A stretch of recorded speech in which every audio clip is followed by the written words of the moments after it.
vez.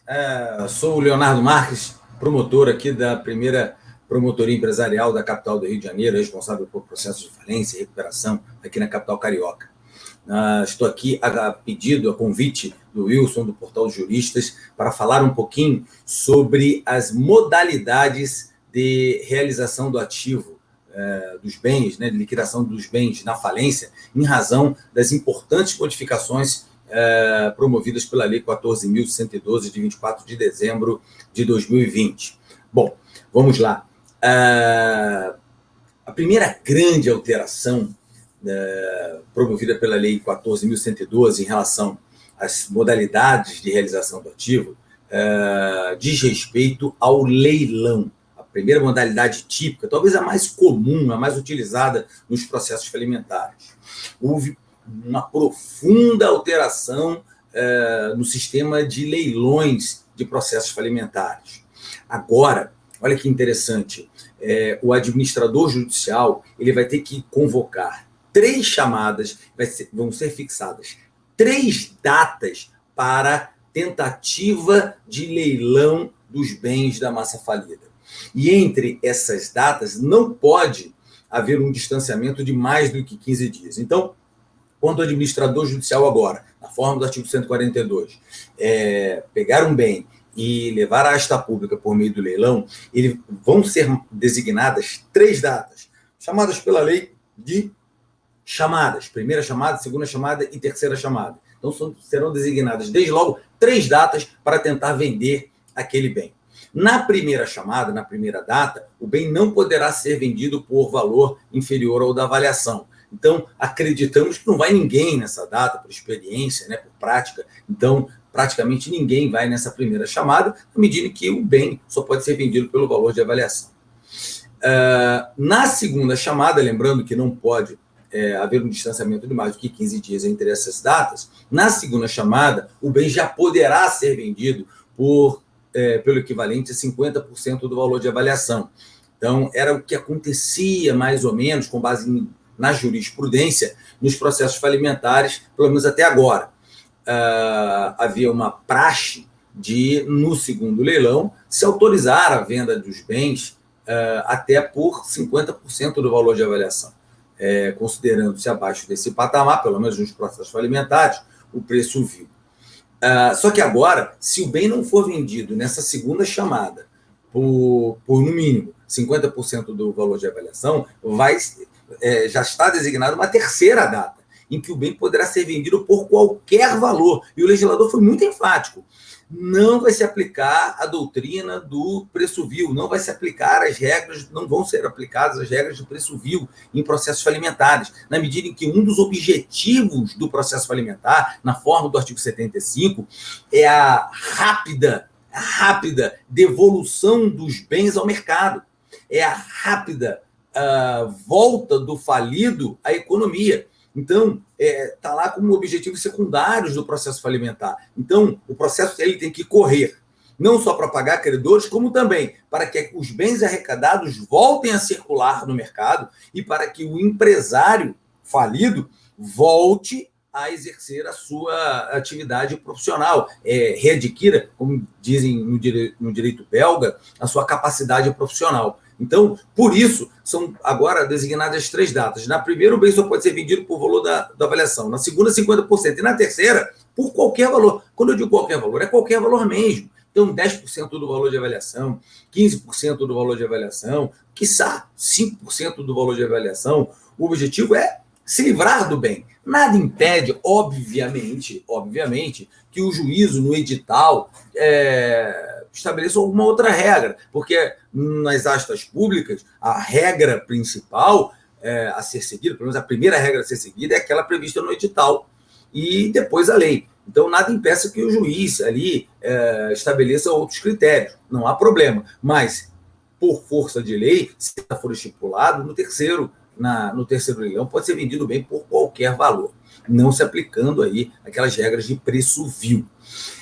E se por acaso ninguém aparecer também, ninguém fizer proposta também nessa terceira chamada, aí o administrador judicial vai relatar isso, provavelmente é um bem que não tem qualquer interesse no mercado, vai relatar isso nos autos. Vamos aguardar para saber se alguns credores se interessam em apresentar nos autos alguma proposta firme para aquisição daqueles ativos, ou até apresentando uma outra proposta para tentativa de liquidação. E se nada for requerido pelos credores, a lei prevê que o bem será considerado apto à doação, inclusive podendo retornar às mãos do próprio falido. Claro, em se tratando de sociedade empresária falida, para as mãos dos sócios da sociedade falida. Então, é algo muito dinâmico agora a realização do ativo em processo de falência. Um outro ponto muito legal para a gente debater é que o legislador agora prevê como uma segunda modalidade típica um processo competitivo organizado por um profissional. Profissional esse que pode ser um corretor, pode ser o próprio leiloeiro, pode ser um consultor. Então, vamos imaginar, até por apego ao passado, que o administrador judicial, dentro do seu plano de liquidação de ativos, sugira ao magistrado a liquidação dos bens por meio do pregão. Então, o pregão mesmo, aquele que foi revogado do sistema, enfim, não há problema nenhum na utilização dele ainda, hoje. Só que agora, por meio desse processo competitivo organizado por um profissional especializado. Então, nomeia-se um profissional especializado, provavelmente ali um corretor, um leiloeiro, enfim, e esse profissional organizaria ali o pregão, né? Ou qualquer outro processo competitivo. Vamos imaginar a arrecadação de valores imobiliários de uma falência, debêntures, ações, e aí como é que vai fazer a liquidação desses bens? Leilão? De repente não é algo propício para isso. E aí o administrador judicial pode indicar um consultor, né, um consultor financeiro, uma corretora de valores, uma instituição financeira, para organizar um processo competitivo para a venda daquelas ações, para a venda daquelas debêntures, sejam de emissão de companhias abertas ou fechadas. E aí abriria-se esse processo competitivo. Eu lembro que a gente fez isso no processo da Varig para o resgate antecipado de uma debênture, que foi até cujos recursos foram até utilizados para o pagamento dos credores trabalhistas lá. E a terceira modalidade prevista no artigo 142, eu acho super importante a gente falar sobre ela pelo seguinte: trata-se de uma modalidade alternativa, e aqui vai gerar uma confusão enorme, gente, prestem atenção. A modalidade alternativa de venda de ativo, o que é uma modalidade alternativa? Vai sair da cabeça do administrador judicial ou, enfim, por proposta de credores, assim, uma modalidade qualquer, não está prevista na lei. Então, eu costumo dar como exemplo, porque a gente usa muito aqui no Rio, aquela proposta aberta nos autos apresentada pelo Stalking Horse, ou algo que aconteceu agora no processo de recuperação da Oi, em que, inclusive, eu sou o promotor responsável, algo que aconteceu no processo de recuperação do Grupo Constellation, antiga Queiroz Galvão, que eu também sou responsável, algo que aconteceu na recuperação do Grupo GPC, que eu também atuei lá na 7ª Vara. Então, é algo muito comum aqui no Rio. Como é que funciona isso? Uma modalidade alternativa, não está prevista na lei. A criação vai depender das peculiaridades do caso concreto. Então, vou dar apenas um exemplo. Um interessado, o administrador, o próprio devedor, ou algum credor traz um interessado na aquisição de algum bem de massa falida ou de empresa de recuperação, porque isso aqui também é aplicável aos processos de recuperação judicial. Aí esse interessado faz o valuation, faz a due diligence, analisa tudo e apresenta uma proposta firme nos autos. Essa proposta pode ser a mais mirabolante possível. Apresenta uma proposta nos autos. Então, essa proposta é publicada. Esse interessado vai ser chamado de Stalking Horse, porque a proposta dele vai ser a base mínima, vai ser o ponto de partida. É ele que vai ditar o ritmo daquela corrida lá para a aquisição daquele bem que está sendo levado à asta pública. Então, esse Stalking Horse apresenta essa proposta aberta, ela é publicada, abrindo-se um prazo, normalmente, para habilitação de interessados a participarem da disputa, e para que depois corra um outro prazo para que esses interessados habilitados apresentem sua proposta, cobrindo aquela apresentada pelo Stalking Horse. Normalmente,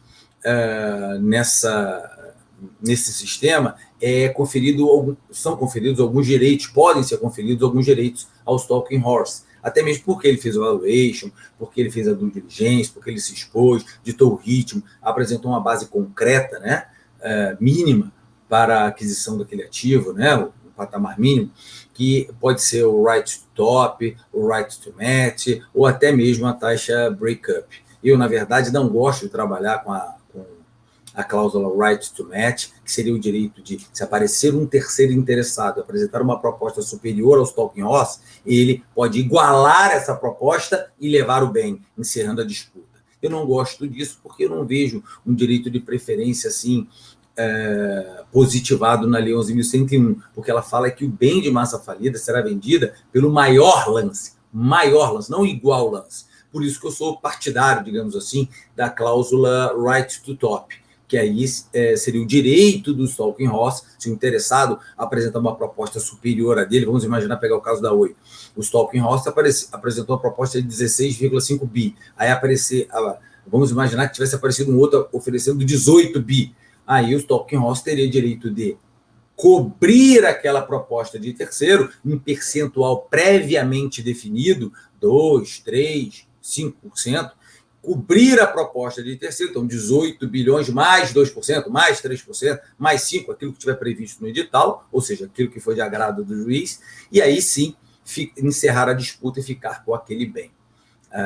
Eu gosto de trabalhar com a cláusula right to top, ao invés da cláusula right to match. A taxa breakup seria para a hipótese do Talking Horse não cobrir a proposta desse terceiro, e como ele teve toda aquela despesa de valuation, de due diligence, enfim, fora a exposição, a taxa breakup seria a possibilidade de prever uma indenização para a hipótese dele perder a disputa. Eu também sou contra, eu acho que pelo menos até hoje, não me convenceram do contrário. Eu acredito que isso é risco do negócio. Então, se ele já está apresentando uma proposta, já sai na frente, eu acho que a vantagem dele é exatamente conhecer por dentro ali aquele ativo, já ter feito efetivamente a due diligence, o valuation, e certamente ter ainda à sua disposição a cláusula ou right to match, para quem admite, ou right to top, como é o meu caso. Então, acho que as vantagens são essas, e se ele perdeu, é risco do negócio. Então, essas são importantes alterações. E um outro